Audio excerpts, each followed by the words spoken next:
नयनरम्य निसर्ग लाभलेला कोकणातला मालवण तालुका.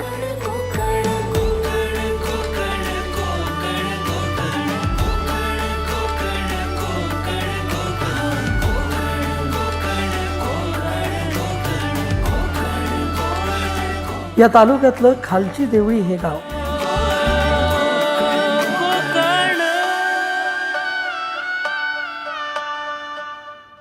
सीताराम चव्हाण आणि त्यांच्या सौ यशोदाबाई चव्हाण या दाम्पत्याला 2 मार्च 1951 रोजी पुत्ररत्नाचा लाभ झाला. घरच्यांनी त्या बाळाचं नाव ठेवलं विजय सीताराम चव्हाण, म्हणजेच आजचे आपले आदरणीय काकाश्री महाराज. काकांचं बालपण याच देवळी गावातलं, तर शिक्षण घरापासून 8 किलोमीटरवर असलेलं अनंत शिवाजी देसाई टोपीवाले हायस्कूलमध्ये.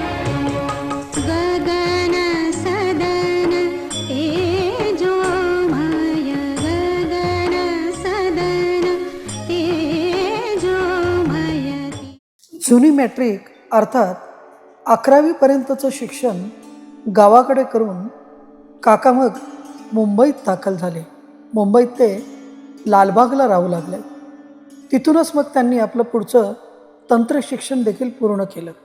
मध्यमवर्गीय कुटुंबातील कुठल्याही मुलाप्रमाणे काकांचं आयुष्यातलं पुढचं स्थानक होतं नोकरी. मग प्रथम अमर डायकेम, मग Mahindra and Mahindra tractor division असा प्रवास करत काका विक्रोळच्या गोदरेज कंपनीत स्थिरावले ते 2001 पर्यंत. 1975ला काकांच्या वडिलांचं निधन झालं आणि अतिशय लहान वयातच इतक्या मोठ्या कुटुंबाची जबाबदारी काकांवर आली. अर्थात त्यांनी ती तितक्याच धीरोदात्तपणे पेलली देखील. नोकरी, घर, मित्र, झाल्यास तर गावाकडच्या जबाबदाऱ्या असा एकसुरी प्रवास सुरू असतानाच काकांच्या आयुष्यात एक गोड वळण आलं.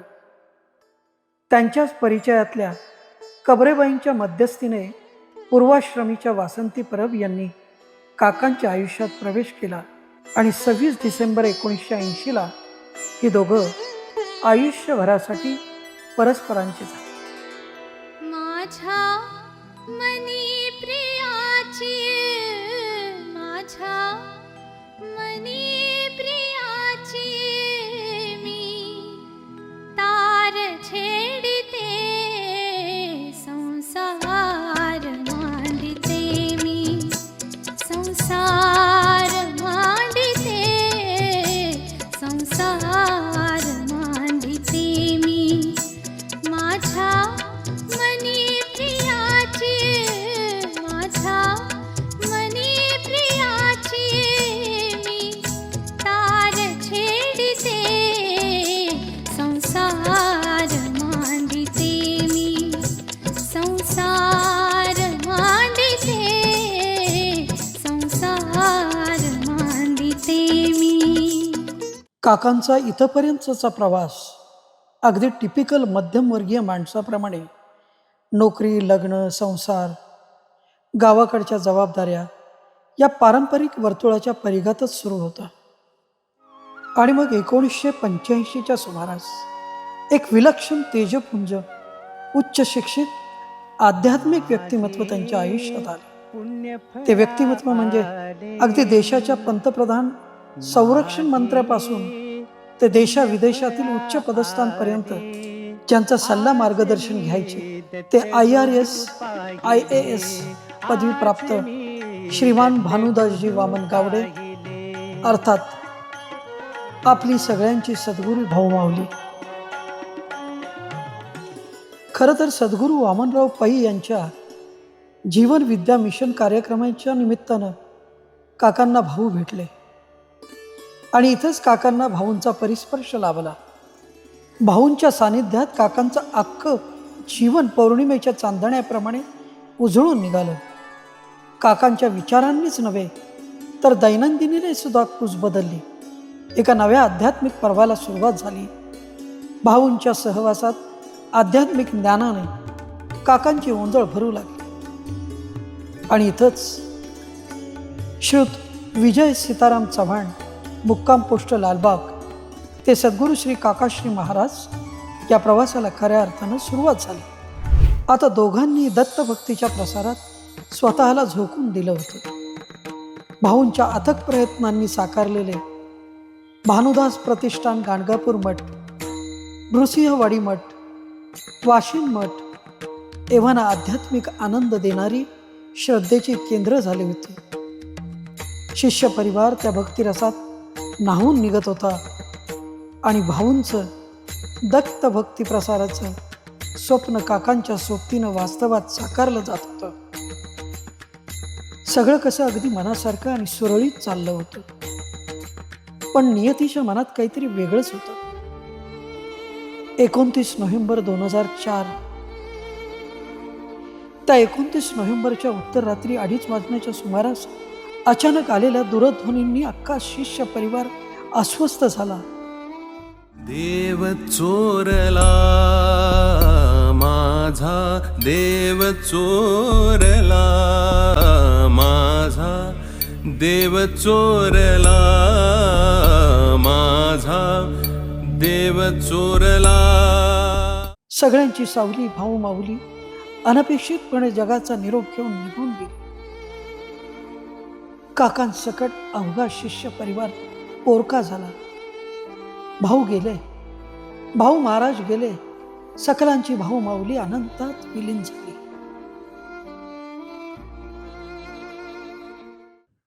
भाऊ शरीराने गेले होते, पण त्यांनी तोपर्यंत काकांना सर्वांगाने आणि सर्वार्थाने समृद्ध केलं होतं. आणि मग भाऊंच्या पश्चात भाऊ महाराजांच्या आशीर्वादानं काकाश्रींनी स्वतःला पूर्णतः या सत्संगात समर्पित केलं. माणसांमध्येच लहानाचं मोठं झालेल्या आणि माणसांवरती नितांत प्रेम करणाऱ्या प्रेमळ काकाश्रींनी भाऊ महाराजांच्या आशीर्वादाने असंख्य माणसांची मोठी साखळी निर्माण केली. निघालो घेऊन दत्ताची पालखी, निघालो घेऊन दत्ताची पालखी. आम्ही भाग्यवान आनंद निधान, आम्ही भाग्यवान आनंद निधान. झुलते हळूच दत्ताची पालखी, झुलते हळूच दत्ताची पालखी. निघालो घेऊन दत्ताची पालखी. सर्व शिष्य परिवाराच्या साक्षीनं काकांचा पिठारोहण सोहळा विधिवत संपन्न झाला.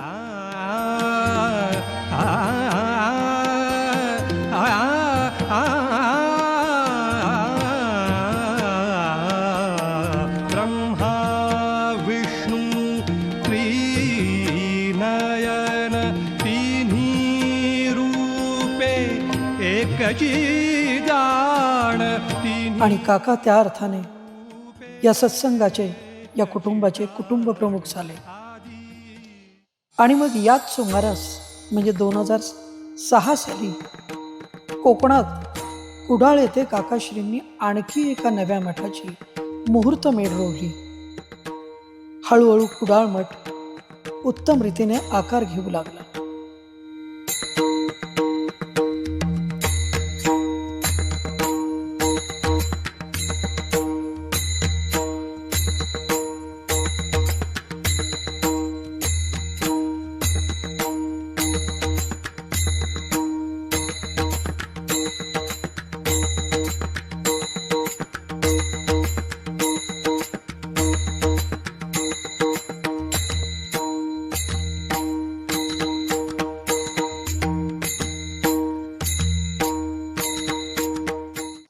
भाऊंनी दिलेला हा दत्तभक्तीचा वसा अत्यंत समर्पित वृत्तीनं समरसून काम करणाऱ्या निस्वार्थी शिष्यांच्या साथीनं काकाश्री समर्थपणे पुढे नेत आहे.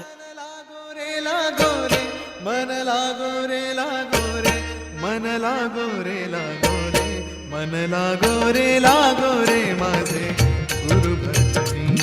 मन लागो रे माझे गुरु भजनी.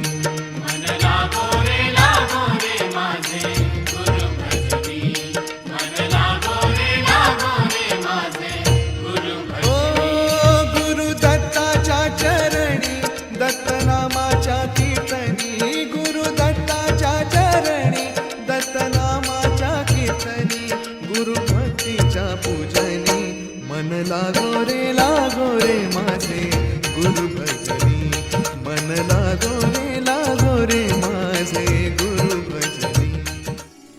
31 जानेवारी 2008 रोजी संपन्न झालेला भाऊ महाराज अमृत महोत्सवी जयंती सोहळा.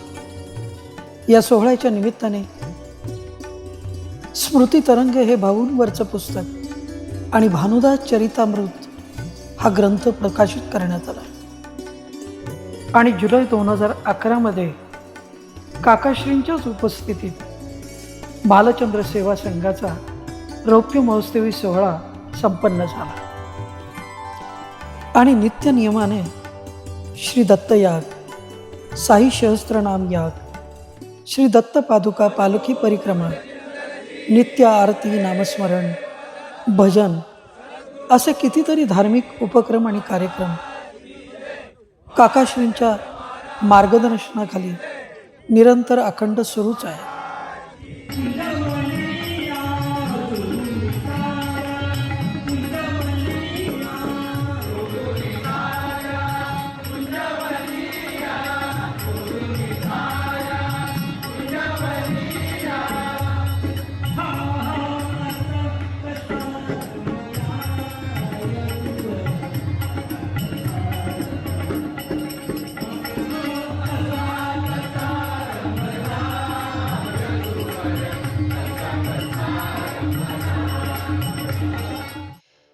काकांशी बरोबरच्या अनौपचारिक गप्पांमध्ये काकांश्रीची भाऊ महाराजांवरची निस्सीम श्रद्धा अगदी पदोपदी जाणवते. जे काही दिलं ते भाऊंनीच दिलं आणि जे काय आहे ते भाऊंचंच आहे. एवढं त्यांच्याकडे होता एवढं दिलं आहे ना की तुम्हाला कोणालाच कमी पडणार नाही. कशात तुमच्या संसारात पण कमी पडणार नाही, तुमच्या येणाऱ्या जन्मजन्मामध्ये पण तुम्हाला फरक पडणार नाही. असं सतत म्हणणाऱ्या काकांच्या शब्दातला मग भावनिक ओलावा सुद्धा जाणवू लागतो. आपल्या शिष्यांवरचं प्रेमही तितक्याच ठळकपणे आणि भरभरून व्यक्त करतात. आणि अर्थातच त्यावेळेला वडिलकीच्या नात्याने हा प्रपंच पुढे नेण्यासाठीच्या शिष्यांकडूनच्या अपेक्षाही स्पष्टपणे सांगतात. काकाश्री हे तुमच्या आयुष्यातलं अमृत महोत्सवी वर्ष. हे अमृत महोत्सवी वर्ष आणि श्री दत्त पादुका पायी पालखी परिक्रमेचं रौप्य महोत्सवी वर्ष हे एकाच वेळेला येणं हाही एक दुर्मिळ दुग्ध शर्करा योगच. काकाश्री तुम्ही खरं तर आमच्यासाठी ज्ञानामृताचा अमृत कलशच. ज्यांना जे जे जमलं त्यांनी ते आपल्या कुवतीप्रमाणे तुमच्याकडून घेतलं. काकाश्री तुम्हाला या अमृत महोत्सवी वाढदिवसाच्या मंगलदिनी विनम्र अभिवादन, खूप खूप शुभेच्छा. काकाश्री इतक्या वर्षांच्या आपल्या साथ सोबत सहवासात कळत नकळत आमच्या हातून माणूस म्हणून घडलेल्या सर्व चुका क्षम्य ठराव्यात, म्हणून ही आग्रही तुमच्या चरणी क्षमा याचना देखील. येणाऱ्या भविष्यात तुलना, तिरस्कार, अहंकार सगळं बाजूला ठेवून भाऊ महाराजांनी दिलेला हा दत्तभक्तीचा वसा तुमच्या साक्षीनं निरंतर पुढे नेऊ हे वचन. तुम्हाला उदंड निरोगी आयुष्य लाभो यासाठी श्री दत्तचरणी आणि भाऊ माऊली चरणी समस्त शिष्य परिवारांच्या वतीनं मनस्वी प्रार्थना. दिगंबरा दिगंबरा श्रीपादवल्लभ दिगंबरा दिगंबरा दिगंबरा श्रीपादवल्लभ दिगंबरा दिगंबरा दिगंबरा श्रीपादवल्लभ दिगंबरा दिगंबरा दिगंबरा श्रीपादवल्लभ दिगंबरा.